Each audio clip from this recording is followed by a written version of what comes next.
మహబూబ్ నగర్ కార్పొరేషన్లో సమస్యలు తిష్టవేశాయి. రాష్ట్రంలోనే పెద్ద పట్టణాల్లో ఒకటైన మహబూబ్ నగర్ జిల్లా కేంద్రంలో అనేక సమస్యలతో ప్రజలు అల్లాడిపోతున్నారు.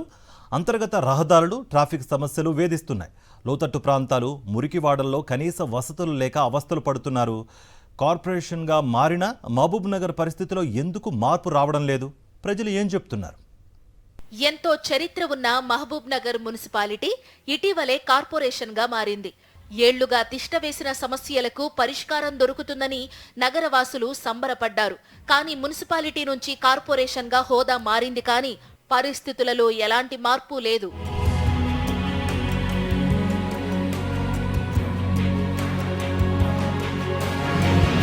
మహబూబ్ నగర్ లో 3 లక్షల జనాభా, 1,84,000 ఓటర్లు ఉన్నారు. 49 వార్డులు ఉన్న మున్సిపాలిటీని 60 డివిజన్లుగా విభజించి కార్పొరేషన్ చేశారు. మున్సిపల్ గ్రేడింగ్ పరంగా 20 ఏళ్లుగా మహబూబ్ నగర్ స్పెషల్ గ్రేడ్ మున్సిపాలిటీగా రికార్డుంది. 10 ఏళ్ల క్రితం చుట్టూ ఉన్న 10 గ్రామాలను మున్సిపాలిటీలో విలీనం చేశారు. కానీ అక్కడ ఇప్పటికీ సరైన సౌకర్యాలు లేక జనాలు అవస్థలు పడుతున్నారు. రోజు రోజుకు కార్పొరేషన్లో జనాభా పెరుగుతున్నా ఆశించిన మేర జనాలకు వసతులు సమకూరటం లేదు. ప్రజల ప్రాధాన్యతలు కాకుండా పాలకుల ప్రాధాన్యత మేరకు పనులు చేస్తున్నారనే విమర్శలు ఉన్నాయి. పురపాలక సంఘం నుంచి కార్పొరేషన్గా మారిన తర్వాత రోడ్లు వెడల్పు ఉండాలి, అండర్ గ్రౌండ్ డ్రైనేజ్ ఉండాలి, అండర్ పాస్ రోడ్లు ఉండాలి, బైపాస్ రోడ్లు ఉండాలి. మహబూబ్ నగర్లో ఒక్క టీడీ గుట్ట దగ్గర ఉన్నటువంటి రైల్వే లైన్ వల్ల కొన్ని వందల వెహికల్లు గంటల పాటు ఇబ్బంది అవుతున్న పరిస్థితి ఉంది. వీరన్నపేట అలాగే ఉంది, ఇక్కడ బోయపల్లి గేట్ అలాగే ఉంది, తిమ్మసానిపల్లి దగ్గర అలాగే ఉంది. అంటే పెద్ద పెద్ద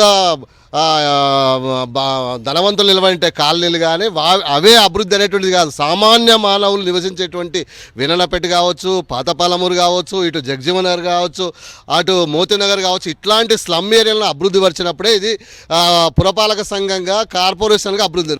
నూతనంగా ఏర్పడిన కాలనీలలో అంతర్గత రహదారులు, మురికి కాలువలు, మిషన్ భగీరథ నీటి సరఫరా సరిగ్గా లేదు.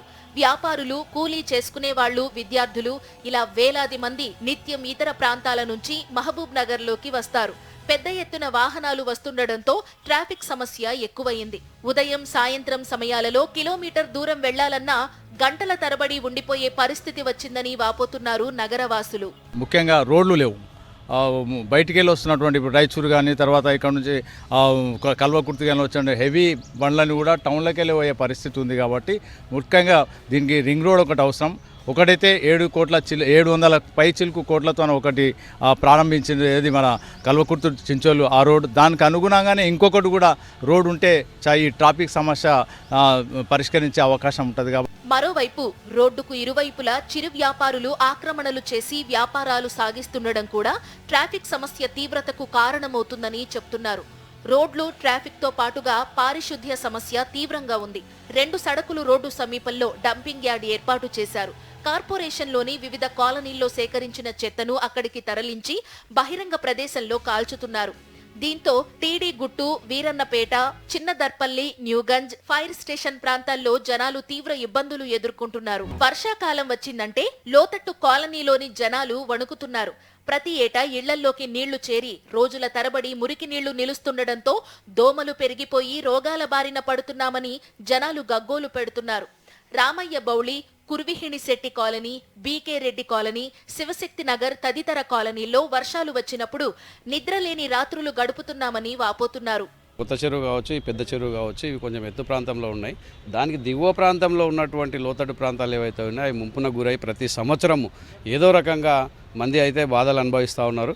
దాంట్లో ప్రతిసారి కూడా ఇక్కడ ఉన్నటువంటి పాలకులు కావచ్చు, అధికారులు కావచ్చు నామమాత్రంగా పోతూ ఉన్నారు, ఎంక్వైరీ చేస్తున్నారు. దానికి నిజంగా ఏం చేస్తే, ఏం చర్యలు తీసుకుంటే వీళ్ళకు ఇబ్బంది కాకుండా ఉంటుంది జనాలకు అని చెప్పేసి ఒక స్పష్టమైన అవగాహనకు రాలేకపోతున్నటువంటి అధికారులు. ప్రతి ఏటా వరదలు వచ్చి తమ ఇళ్లు నీట మునిగినప్పుడు హడావుడి చేసే అధికారులు, పాలకులు ఆ తరువాత కన్నెత్తి కూడా చూడటం లేదని మండిపడుతున్నారు స్థానికులు. కాలనీ వచ్చేసి కురిశెట్టి కాలనీ. ఇక్కడ వర్షాకాలం ఎర్రగుంట ప్రాంతం కాబట్టి ఇక్కడ వర్షాకాలం వస్తే ఇక్కడ వాటర్ బాగా జామ్ అయి మా ఇండ్లలోకి వచ్చే పరిస్థితి ఏర్పడుతుంది. ఇక్కడ వాటర్ వచ్చినప్పుడే అధికారులు వచ్చి చూసి వెళ్ళడం జరుగుతుంది. వాళ్ళు ఎటువంటి దానికి సమస్యకు పరిష్కారం చేయడం లేదు. వర్షాలు వచ్చినప్పుడు వరద నీటితో పాటు పాములు, పురుగులు ఇళ్లల్లోకి వస్తున్నాయని ఆవేదన వ్యక్తం చేస్తున్నారు. వర్షం వచ్చిన ప్రతిసారి పాములతో ఫైటింగ్ చేస్తున్నామని ఆగ్రహం వ్యక్తం చేస్తున్నారు. ఇండ్లు కిందికి ఉండయి, వాటర్ అయితే వర్షాకాలం వచ్చిందంటే 2-3 రోజులు ఇంట్లోనే ఉంటాయి. పాములతోనే మేము ఫైటింగ్ చేస్తుంటాము. తిన్నింకే కుడ్డు ఆడ దాంట్లో కంటాల తెచ్చి పెడతారు. అది ఒక పూట పెడతారు, ఒక పూట పెట్టారు. ఎట్లనో లాక పొద్దు మూకించుకుంటాము. ఇక ఆమె డెలివరీ అయినప్పుడు అయితే సన్నవిలగాని తీసుకొని నీళ్ళు లేత పడ్డాం, బండి మీద ఉంటే తీసుకొని పోయినాం. మమ్మల్ని ఎవ్వరు ఆ రాజకీయ నాయకుడు పట్టించుకోడు. ఎవరు రారు కూడా రారు. ఆధార్ కార్డులు తీసుకుపోయి పైసలు వస్తాయి మీకు అవి వస్తామని అవి కూడా అలా లేదు మొల్ల లేదు. మళ్ళీ తిరిగి చూడడు, మళ్ళీ చూడడు. కౌన్సిలర్ అయితే అసలే చూడడు. వానాకాలం వచ్చినప్పుడే ఉట్టినప్పుడు అయితే దోమలకు మున్సిపాలిటీ అయినా కూడా నెలకోసారి వస్తాడు. అది కూడా పట్టించుకోరు. ఆ చెట్లు చూడు, ఆ దోమలు పురుగులు మస్తు దాంట్లో నుండి రోగాలు వస్తుంటాయి, అన్నీ వస్తుంటాయి. కానీ ఎవరైతే మమ్మల్ని దగ్గర దిగరు. ఏది ఏం కథ అనేది సమస్య మమ్మల్ని అడగరు. ఎలక్షన్లు ఉన్నప్పుడు ఓట్లకైతే వస్తుంటారు. వీరన్నపేట డబుల్ బెడ్రూమ్ కాలనీకి వెళ్లే దారిలో 2 కిలోమీటర్ల మేర విద్యుత్ స్తంభాలు పాతినా కనెక్షన్ ఇవ్వలేదు. దీంతో సాయంత్రం 6 దాటితే చీకట్లో వెళ్లేందుకు జనాలు జంకుతున్నారు. వెంటనే వీధి దీపాలు ఏర్పాటు చేయాలని కోరుతున్నారు. చాలా ఇబ్బంది ఉంది. తర్వాత డ్రైనేజ్ ప్రాబ్లం కూడా ఉంది. తర్వాత చెత్త కూడా ఏంటంటే బయట పడేస్తారు. చెత్త కూడా వస్తున్నాడు కానీ చెత్త అనేది వేసలేరు. అది కూడా సమస్య ఉంది. ఇంకా బండ్లు నెలకైతే సేఫ్, బండ్లు లేని వాళ్ళకైతే ఆటోలు దొరకవు టైంకి అయితే. ఉదాహరణకు ఇప్పుడు అందరు కూలి చేసుకుంటే వాళ్ళే ఉన్నారు. ఆ షాపులలో పనిచేసే వాళ్ళు, కూలి చేసుకుంటే వాళ్ళు అట్లాంటి వాళ్ళే ఉన్నారు.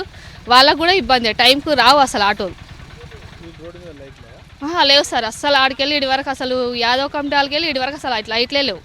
7 అయిందంటే రావడానికి చాలా ఇబ్బంది, లేడీస్ ముఖ్యంగా. ఆటోలు కూడా టైంకు దొరకవు. ఒక చిన్న బస్ సౌకర్యం అని వేస్తే బాగుంటుంది. కూలీ పనుల కోసం వెళ్లే వారికి కనీసం రవాణా సదుపాయం కూడా ఉండదని, బస్సులు లేక తీవ్ర ఇబ్బందులు పడుతున్నామని చెప్తున్నారు కాలనీవాసులు. డ్రైనేజీ మొత్తం లీక్ అయింది సార్. రోడ్ల మీద పోతున్నాయి నీళ్ళు. కొంచెం చేయిస్తే బాగుంటుంది. అధికారులకు కూడా చెప్పినాము, వాళ్ళు కూడా 2-3 సార్లు చేయించిండ్రు. కాకపోతే ఇంకా అది అట్లనే వస్తుంది. దానికి సొల్యూషన్ ఏందో తెలియట్లేదు అసలు. మళ్ళీ లీక్ అవుతుంది. అది వచ్చినప్పుడు ఒక్కొక్కసారి వచ్చి చేస్తున్నారు, ఇంకొకసారి చేసినా కానీ మళ్ళీ అట్లనే వస్తున్నాయి. అది ఇంకా రోడ్డు మీద ఇక్కడ నుంచి రావాలంటే రాత్రి 6 అయిందంటే ఆటోలు రావు సార్. ఇక్కడ నుంచి మొత్తం అక్కడ డబుల్ బెడ్రూమ్ స్టార్ట్ అయిందంటే అక్కడ నుంచి ఒక వీధి లైట్లు కూడా లేవు సార్. చీకటి ఉంటుంది. రావడానికి మాకు కూడా చాలా ఇబ్బందిగా ఉంటుంది. అట్లకించి 6 అయిందంటే అసలు ఆటోలు కూడా రావు.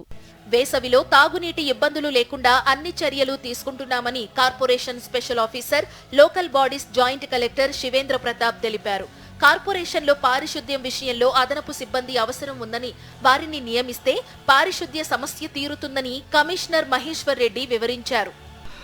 We are ready with respect to summers, and there are 6 tankers with a capacity of 5,000 liters, and there is another tanker of 25,000 liters. We are ready for all the eventualities in the summer. ఇప్పటికైనా అధికారులు స్పందించి కార్పొరేషన్లో సమస్య పరిష్కారానికి కృషి చేయాలని కోరుతున్నారు ప్రజలు.